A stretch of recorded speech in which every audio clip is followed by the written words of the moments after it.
Eustress deficiency cerebral infarction. That won't be the official entry on any death certificate, but it is the most accurate. It's said to be the real cause of most deaths of this kind. Officially, they call it heart failure from an unknown cause.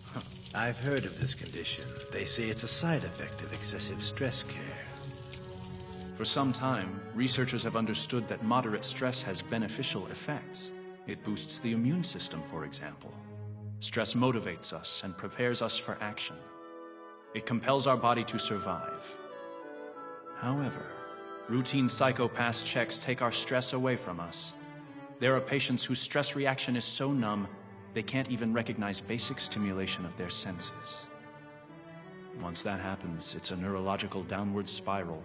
They become like living corpses. Eventually, their autonomic nervous system stops working and their vital functions shut down. It's sad what we've become, isn't it? We are now capable of caring for ourselves to the point that we actually regress as living beings. We're killing ourselves with good intentions. And the fact is, as remarkable as our medical advancements have been this century, the average lifespan is actually decreasing. The statistics make it very clear. But the public will probably never hear about that. Well, that's hardly shocking. In this era, everything that could be called a true reason for living has been methodically removed. No one tries to talk seriously about what life should be anymore. It's not part of our culture.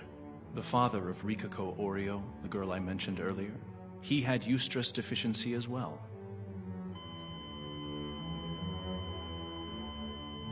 Roichi Oryo. At the peak of his career, he was one of the most celebrated artists alive. Surely you've heard of him. I'm afraid not. It's embarrassing, but I'm rather ignorant when it comes to art. He was a genius illustrator. He created vivid, cruel nightmares using broken female bodies as motifs. From his art, you might assume he was some twisted sadist, but he was actually a strictly moral man. That's not uncommon, that disconnect between the creator and the impression their creations give, but in Roichi's case, it was rooted in a firm ideology. According to him, mankind could only control the cruelty in our nature by fully confronting it. If he forced us to look unflinchingly at the darkest depths of the human heart, he could foster the goodwill and reason necessary to quell those baser impulses. He believed his artistic purpose was to enlighten humanity and challenge us to grow. That's a lofty goal. You make him sound like quite the saint. But then the world changed. The spread of psychopath assessments made that kind of self-examination obsolete. We didn't have to control ourselves anymore. The machine assessments could maintain our mental health for us. And while the technology robbed his art of its purpose, I heard Roichi actually welcomed it. Like I said, he was a moral man, and his own success was never the point. His ideal of humans having a healthy mind had been achieved. The way it happened was irrelevant. Still, it wasn't easy. His mission was over and his life no longer had meaning.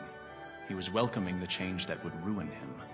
That's surprising. Some artists say they're above fame, but I don't believe I've heard of one who actually meant it. Well, part of him meant it at least. Internally, he was conflicted, and he resorted to all sorts of state-of-the-art stress care methods to quiet the growing turmoil. His daughter tells me that he became dependent on the treatments over time. Stress care was an addiction he could not break. Instead, it broke him, didn't it? Turned him into a living corpse who couldn't even sit up in bed.